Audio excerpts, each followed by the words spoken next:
Étymologiquement, c'est l'endroit où se concentre la richesse. La richesse matérielle, alimentaire, céréalière. C'est l'endroit où l'on cache, où l'on dépose.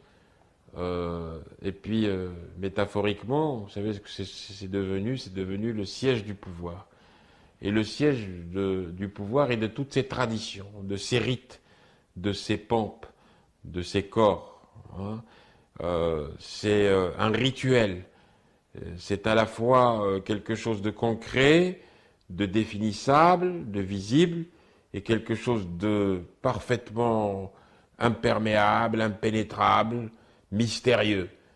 Derrière les murailles du palais vivent à la fois des femmes qui constituent le harem, vivent à la fois des rites, on vit selon des rites, le rite des hammams, le rite de la toilette du roi, le rite des cuisines, etc., des combines, des conspirations,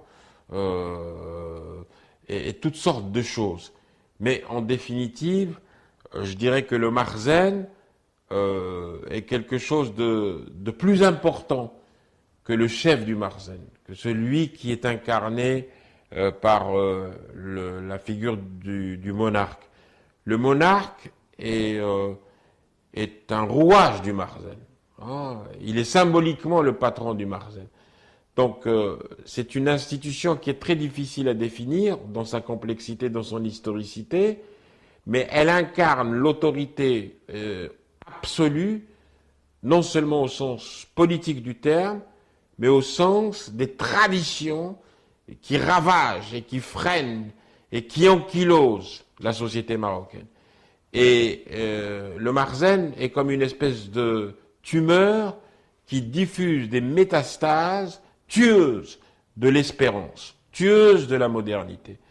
Et le marzen est exécrable. Et le marzen est entretenu à coups de prébendes. Le marzen, c'est le lieu aussi où se définissent les formes de terreur, où se définissent les formes de retraditionnalisation de la société. C'est de là que s'organise la cérémonie de la bi'a, de la soumission. Et alors quand on met le monarque sur son cheval blanc et qu'on voit toutes les autorités du pays venir faire un acte d'allégeance en s'abaissant, en s'inclinant, en canonisant en quelque sorte, en sacralisant ce roi, c'est aussi une manière de dire que le pays entier reconnaît la puissance du marzen, la puissance tentaculaire du marzen. Parce que mobiliser les caïds, les walis, les pachas, ne se fait pas par coup de téléphone du palais royal et du cabinet royal. C'est tous ces rouages disséminés par cette administration occulte, n'est-ce pas, qui n'a pas de statut légal, qui n'a pas de budget fixe, dont on ne discute pas du statut au Parlement, qui est le vrai pouvoir dans le cadre du Maroc. Et à côté, il y a le décorum, il y a les partis, il y a les élites, il y a le Parlement, il y a tout ce qu'on veut, mais lorsqu'on sera libéré, notre libération supposera la disparition de ce marzen. Tant que le marzen demeurera, il n'y a pas d'émancipation du Maroc. Il n'y aura pas de libération des Marocains.